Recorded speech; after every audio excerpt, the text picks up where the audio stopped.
अभी हम आते हैं हमारे देश हिंदुस्तान में। हमेशा मीडिया में पढ़ेंगे हम कश्मीरी मिलिटेंट, मुस्लिम टेररिस्ट।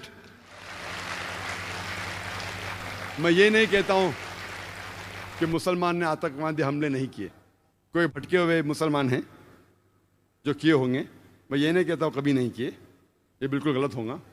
लेकिन मीडिया में जब फ्रंट पेज पे आएंगे अक्सर मुस्लिम टेररिस्ट, जैसे बाकी टेररिस्ट कौन है ही नहीं, इस देश में सिर्फ मुसलमान ही टेररिस्ट है।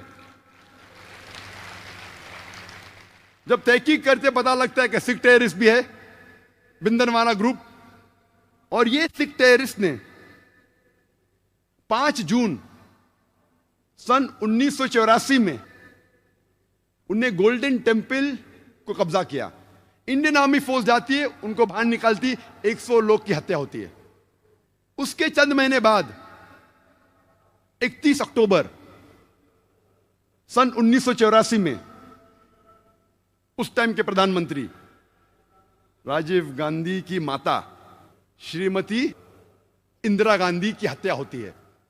उसकी खुद की सिक्योरिटी गार्ड उसकी हत्या करते हैं।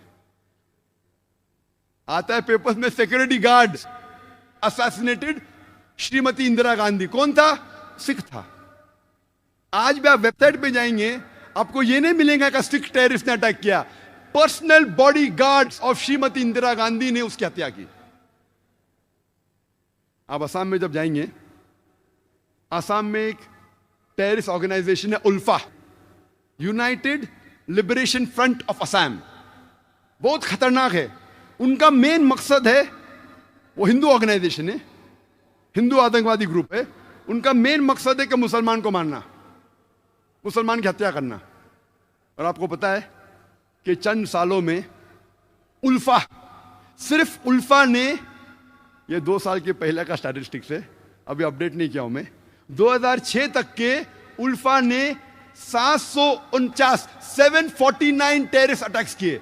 There is no other terrorist organisation in the world history who has done 749 terrorist attacks. 749 terrorist attacks ULFA ने किए चंद सालों में सिर्फ। हम पढ़ते ही नहीं पेपर में, हमें पता ही नहीं। मैं जब बॉम्बे में पेपर पढ़ता हूं, पता चलता कश्मीरी टेररिस्ट, मुस्लिम टेररिस्ट। जब मुझे कश्मीर लोग काफी बुला रहे थे तकरीर करने के लिए, और मैं सोच जाऊं क्या नहीं जाऊं, जाऊं क्या नहीं जाऊं। फिर 2003 में सोचता हूं मैं जाऊंगा। अल्हम्दुलिल्लाह वहां की गवर्नमेंट पूरा इंतजाम करती है। और 14 साल के बाद सबसे पहली बार खुले आम पोलो ग्राउंड में तकरीर करने की परमिशन देती है। माशाल्लाह 1 लाख से ज्यादा लोग वहां मौजूद होते। मैं सोच रहा था मैं जाऊं क्या नहीं जाऊं, हालात बुरे हैं। मौत का तो डर नहीं अल्हम्दुलिल्लाह अल्लाह के काम के लिए, बस सोच रहा था अच्छी फिजा है कहने गया मैं। फौरन गवर्नमेंट ने मुझे 2 पुलिस ऑफिसर दिए स्टैंड गन के साथ। मैं वहां गया, तकरीर किया, चीफ मिनिस्टर से मिला, गवर्नर ने मुझे बुलाया डिनर के लिए, ब्रेकफास्ट के लिए, काफी मिनिस्टरों से मिला। हालात तो लग रहे थे, लेकिन मुझे कुछ महसूस नहीं हुआ कि 2 बॉडीगार्ड्स की जरूरत थी। चंद महीने बाद मैं जाता हूं असम में, एयरपोर्ट पे उतरता हूं, उतरते ही 4 पुलिसमैन स्टैंड गन के साथ। 4 पुलिस, असम में क्या जरूरत है? असम में 4 पुलिसमैन, वो भी स्टैंड गन के साथ, क्या जरूरत है? जब मैं सड़कों पे निकलता हूं, एयरपोर्ट से दूर जाता हूं, फिर एहसास हुआ मुझे 3 दिन बाद कि अगर ये 4 पुलिस अफसर मेरे साथ नहीं होते थे तो शायद मैं आज नहीं होता था यहां। हमें तो पता ही नहीं असम की हालत क्या है। असम में इतने आतंकवादी हमले हो रहे, हमें पता ही नहीं है। मुझे तो बिल्कुल नहीं पता था, मैं न्यूज़पेपर पढ़ता हूं हमेशा।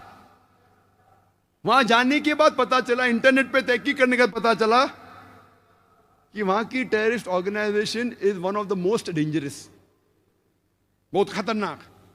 ऐसे कई टेररिस्ट ऑर्गेनाइजेशन असम में, बोडो, मिजोरम में कई क्रिश्चियन ऑर्गेनाइजेशन है, Mizo Christians, Christians of Naga, वो भी आतंकवादी हमले करते।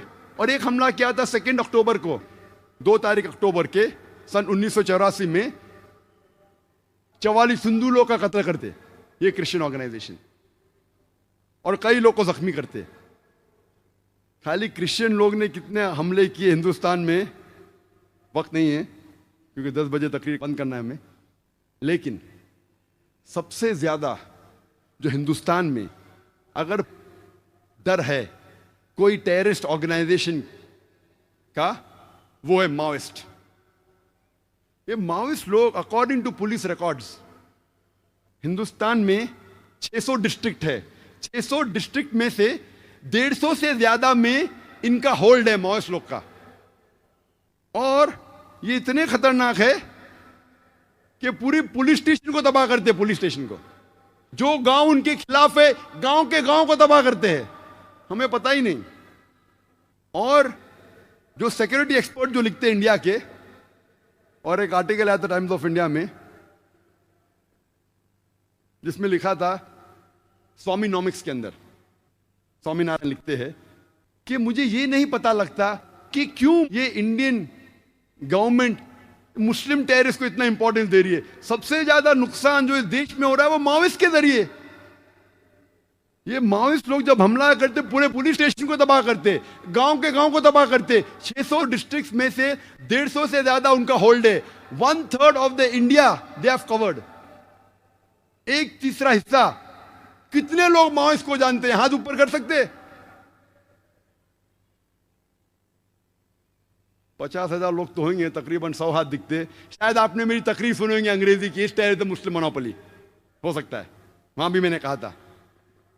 और 2 साल पहले तकरीर करने के पहले 9 सितंबर 2006 में एक आर्टिकल आया था टाइम्स ऑफ इंडिया में कि पुलिस ने 875 रॉकेट्स जो माओइस्ट के थे उनको पकड़ लिया। 875 rockets and 30 rocket launchers, 30 rocket launchers, 875 rockets. और वहां का डीजीपी ऑफ आंध्र प्रदेश कहता है कि एक रॉकेट हेलीकॉप्टर को उड़ा सकता है, एक रॉकेट पूरे पुलिस स्टेशन को तबाह कर सकता है। 600 मीटर दूर से, यानी आधा किलोमीटर दूर से बैठ के उस रॉकेट से हमला करे तो पुलिस स्टेशन तबाह हो सकता है, हेलीकॉप्टर तबाह हो सकता है, बिल्डिंग के बिल्डिंग उड़ सकती है। रॉकेट लॉन्चर्स, ये तो पूरे देश पे हमला करने की प्रिपरेशन है। आर्टिकल आएगा, छोटा इनसाइड इंफॉर्मेशन आएंगे, हेडलाइंस पे नहीं आएगा, इनसाइड पेजेस पे आएगा, 9 पेज पे, 7 पेज पे। क्यों? क्योंकि मुसलमान नहीं हो। आप सोच सकते। तो ये स्वामीनाथन कहते हैं कि ये इंडियन गवर्नमेंट ये वेस्टर्न पॉलिसी क्यों इख्तियार कर रही है?